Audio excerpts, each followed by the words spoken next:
He told groups like the Proud Boys who would beat people with to stand by. When his supporters in the 50-car caravan tried to drive a bus of Biden campaign workers off the road, video of the incident with music attached to it and wrote, "I love Texas." When his supporters sent death threats to the Republican Raffensperger in Georgia, he responded by calling Mr. Raffensperger an enemy of theirs. He knew of threats. And in the morning of the 2nd Million MAGA March, when it and burned church, he began that day with the tweet, "Begun to." I want to be clear that Donald Trump is not on trial for those prior statements. However, that hateful and violent and inappropriate may be. But his statements, the president's statements, make absolutely clear 3 important points for our case.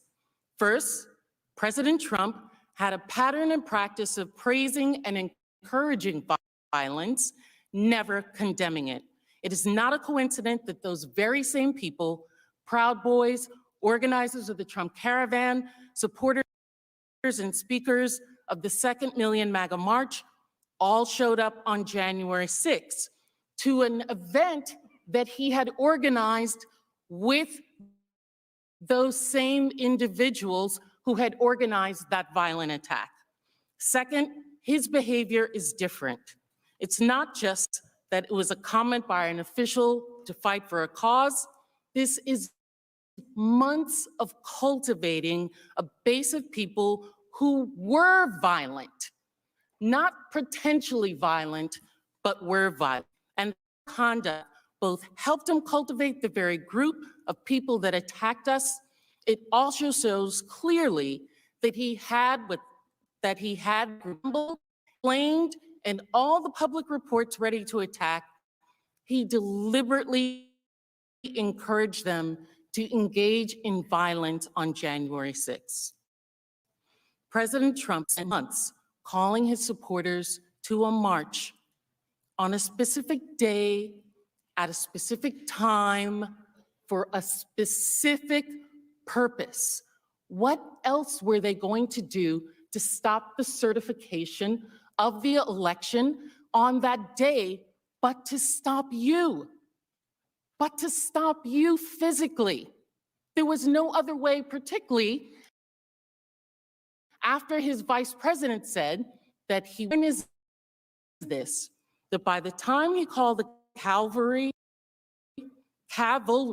not Calvary, but cavalry of his thousands of supporters on January 6th, an event he had invited them to, he had every reason to know that they were armed, violent, and ready to actually fight. He knew who he was calling and the violence they were capable of. And he still gave his marching orders to go to the Capitol and, quote, fight like hell to stop the steal. How is that going to happen? If they had stayed at the ellipse, maybe it would have just been to violently fight in protest with their words. But to come to the Capitol, that is why this is different, and that is why he must be convicted and acquitted. And disqualified.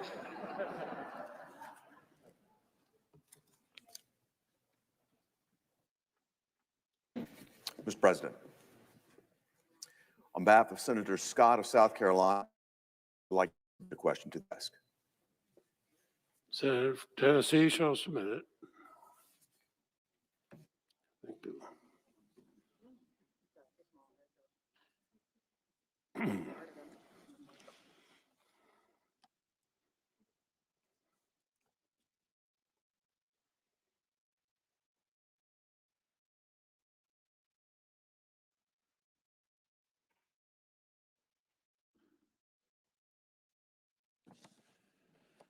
The question is for counsel for the former president from Senators Hagerty and Scott of South Carolina. Clerk will read the question.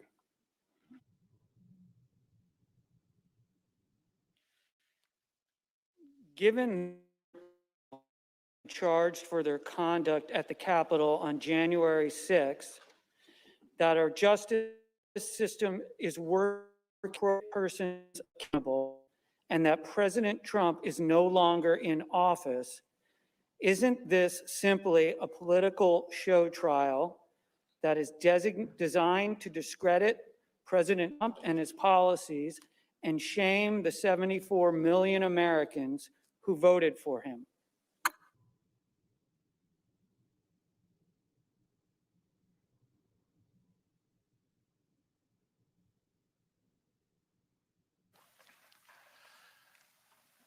Thank you, Senators, for that question. That's precisely what the 45th President believes this gathering is about.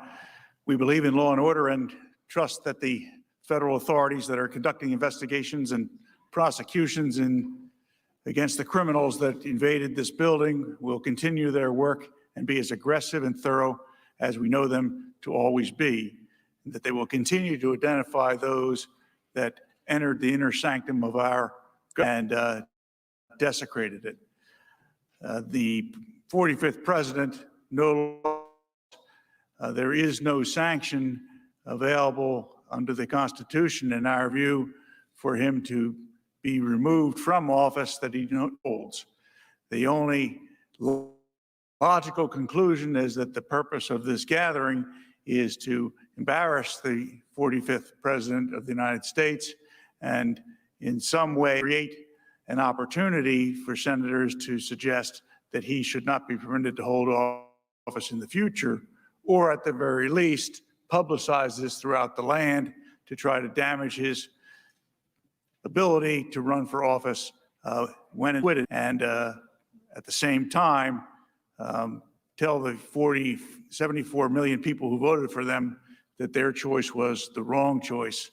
I believe that this is a divisive way of going about impeachment, and it denigrates the great solemnity that should attach to such proceedings.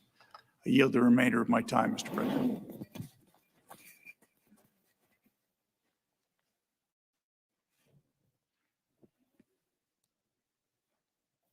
Mr. President. Senator from Massachusetts. Mr. President, I send a question to the House manager, for the House managers to the did not answer the question when it was posed to them. The senator will send the question. Debate's not allowed.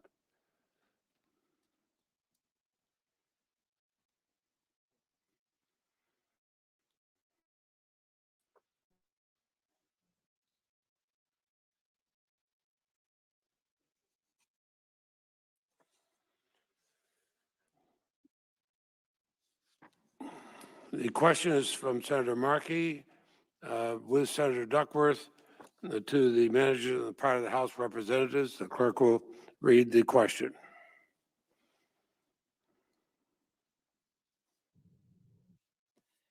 Did the President learn of the breach at the Capitol, and what steps did he take to address the violence?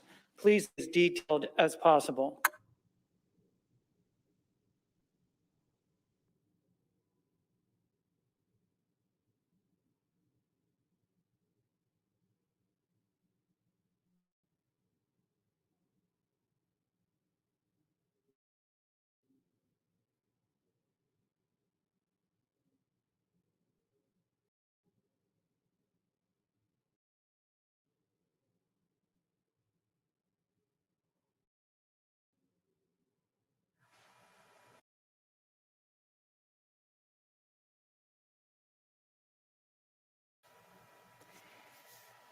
We are in the Please question wish to period respond. where senators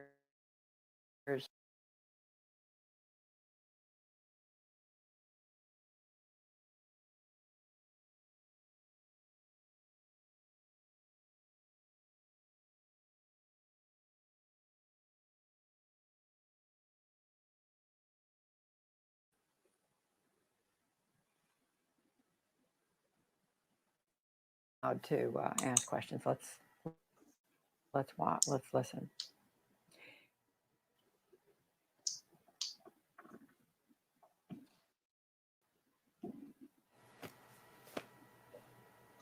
This was a question that was originally posed by Republican senators.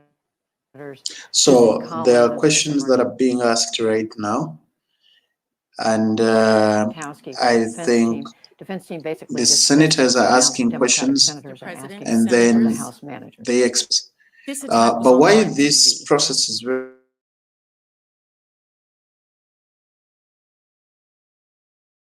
on all major networks in real time.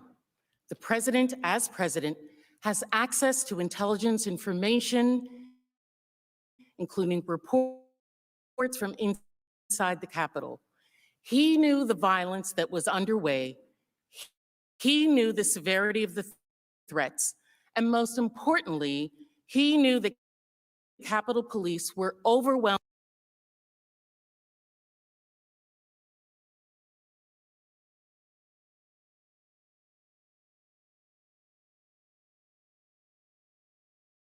overwhelmingly outnumbered and in a fight for their lives against thousands of with West. We know he knew that. We know that he did not send any individuals. We did not hear any tweets. We did not hear him tell those individuals, stop. This is wrong. You must go back. We hear that. So what else did the president do? We are unclear, but duty. And that was because he was the one who had caused them to come to the Capitol, and they were doing what he asked them to do. So there was no need for him to stop them from what they were engaged in. But one of the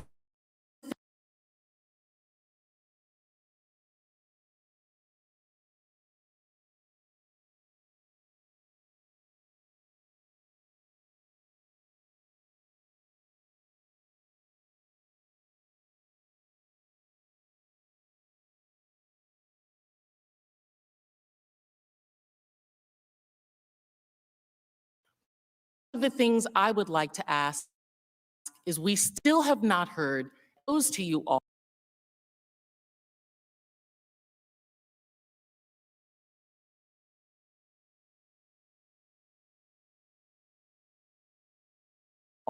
The questions that were raised by Mr. Raskin, Manager Raskin, in his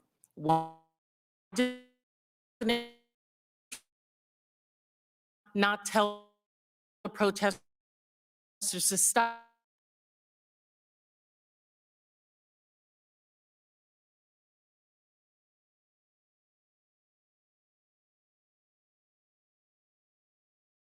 As soon as he learned about it. Why did President Trump do nothing to stop the attack for 2 hours after the attack began? Why did President Trump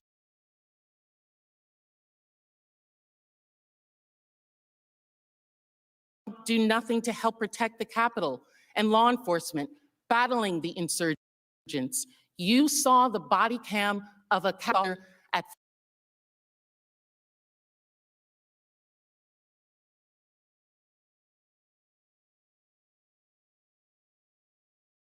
4:29, fighting 4:29 after, since what time? 1, 2 o'clock in the afternoon. Why did he not condemn the violent insurrection on January 6th? Those are the questions that we have as well. And the reason this question keeps coming up is because the answer is nothing.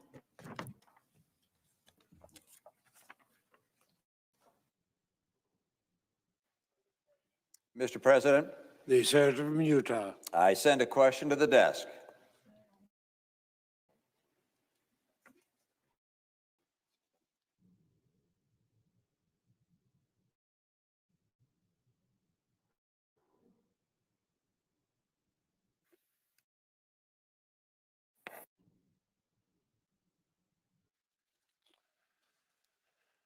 The senator from Utah, Mr. Romney, on behalf of himself and Senator Collins. It's a question and clerk will read it.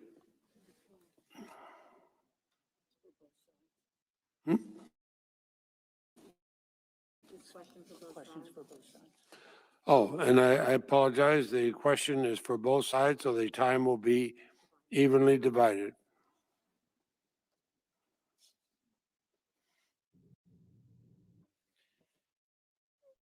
When President Trump sent the disparaging tweet at 2:24 p.m. regarding Vice President Pence, was he aware that Vice President had been removed from the Senate by the Secret Service for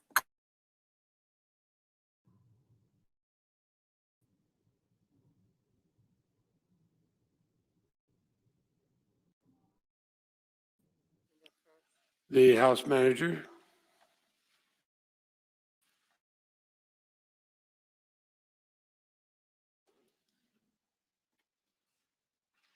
And time will be evenly divided.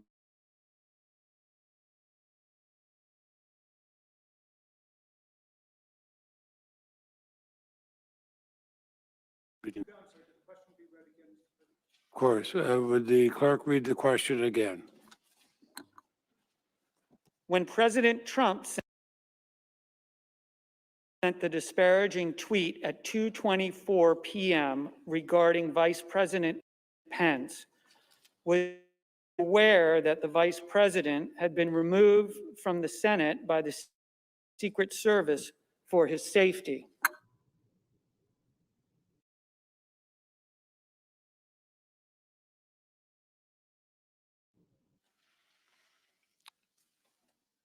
The House of Representatives Manager.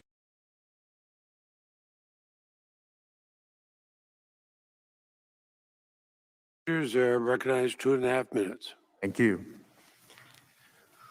Well,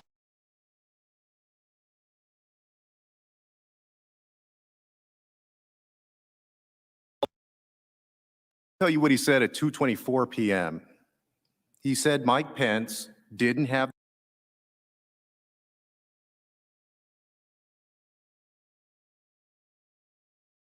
the courage to do what should have been done to protect our country, our Constitution. USA demands the truth. And you know by now what was all over the media.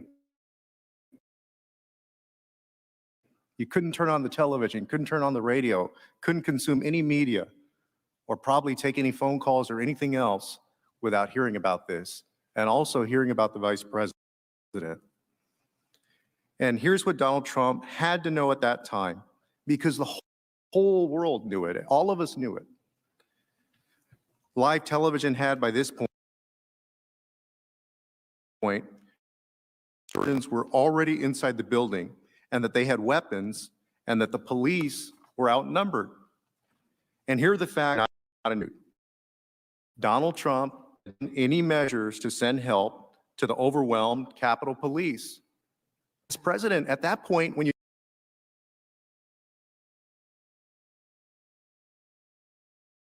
all this going on and the people around you are imploring you to do something, and your vice president is there, why wouldn't you do it? Donald Trump had not publicly condemned the attack. The attackers are told him to stand down despite multiple pleas to do so. And Donald Trump hadn't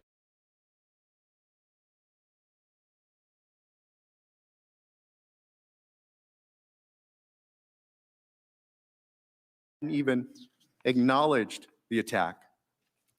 And after Wednesday's trial portion concluded, Senator Tuberville spoke to reporters and confirmed the call that he had with the president and did not dispute Manager Cicilline's description in any way that there was a call between he and the president around the time that Mike Pence was being ushered out of the chamber. And that was shortly after 2 p.m. And Senator Tuberville specifically said that he told the president Mr. President, they just took the vice president out. I've got it.